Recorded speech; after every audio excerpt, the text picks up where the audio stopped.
Apakah kalian tahu negara yang tidak pernah malam? Ada tempat di dunia ini yang tidak mengalami malam selama berbulan-bulan.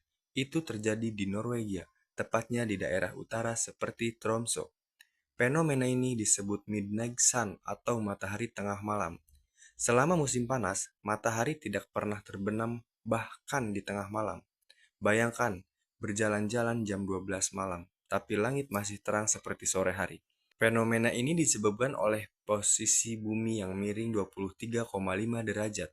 Saat kutub utara menghadapi matahari, wilayah di atas lingkar Arktik tetap mendapatkan cahaya sepanjang hari.